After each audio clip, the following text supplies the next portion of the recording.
ছিল, কিন্তু ঈশ্বর তাঁর তৈরি মানুষদের পাপকর্ম দেখে খুব দুঃখ পেয়েছিলেন। তিনি তাদের ধ্বংস করার জন্য মহাপ্লাবন ঘটানোর সিদ্ধান্ত নিলেন। নোহ নামে এক লোক ছিলেন, যিনি বাকি লোকেদের মতো ছিলেন না। নোহ ঈশ্বরকে ভালোবাসতেন এবং তাঁর বাধ্য ছিলেন।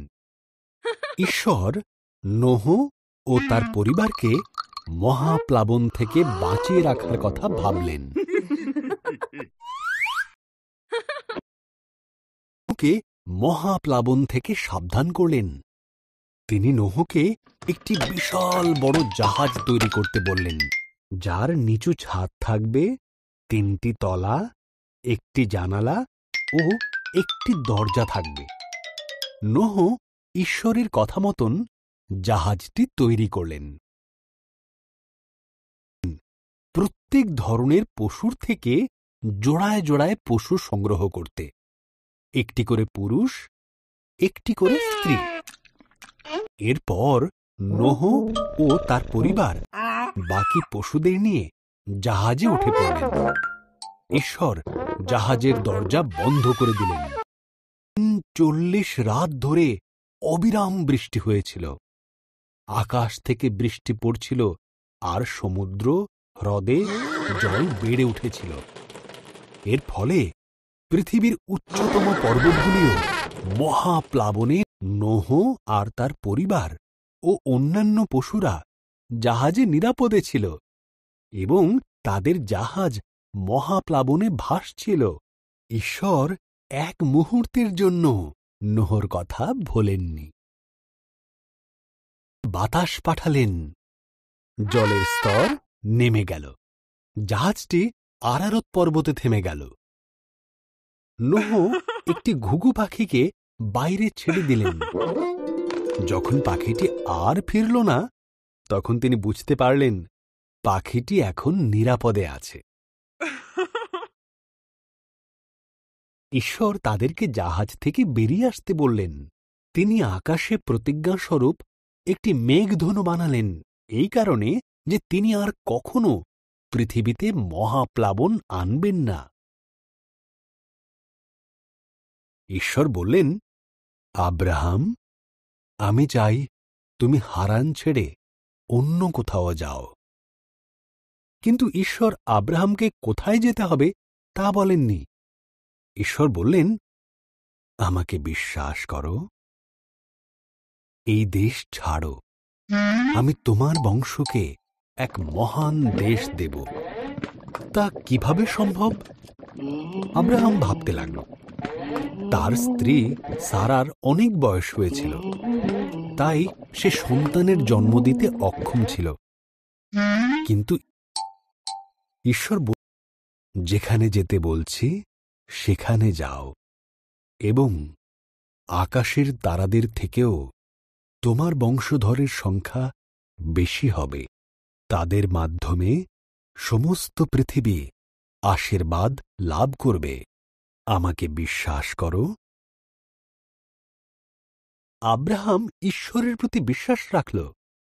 সে তার স্ত্রী সারা, ভাইপো লোট আর যা কিছু তাদের ছিল সেই সব নিয়ে ঈশ্বরের আদেশ মতো কনান দেশে পৌঁছল। আব্রাহাম সিকিম প্রদেশে বসবাস শুরু করল। এখানে ঈশ্বর তাকে দেখা দিলেন। তিনি বললেন, এই ভূমি আমি তোমাকে আর তোমার সন্তানদের দেব। আব্রাহাম সেখানে ঈশ্বরের নামে এক পবিত্র বেদী তৈরি করল।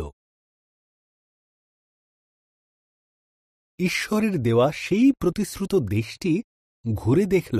ঈশ্বরের প্রতি স্থির বিশ্বাস রাখার জন্য আব্রাহামের মনে ভারী আনন্দ হল। সুতরাং এখানেও ঈশ্বরের নামে সে আরেকটি বেদী তৈরি করল এবং ঈশ্বরের সমস্ত প্রতিশ্রুতির জন্য তাকে ধন্যবাদ দিল। সন্তান দেবেন বলে কথা দিয়েছিলেন, এবং সেই সন্তান থেকে বহু সন্তান হবে, যাদের মধ্য দিয়ে পুরো পৃথিবী আশীর্বাদ লাভ করবে।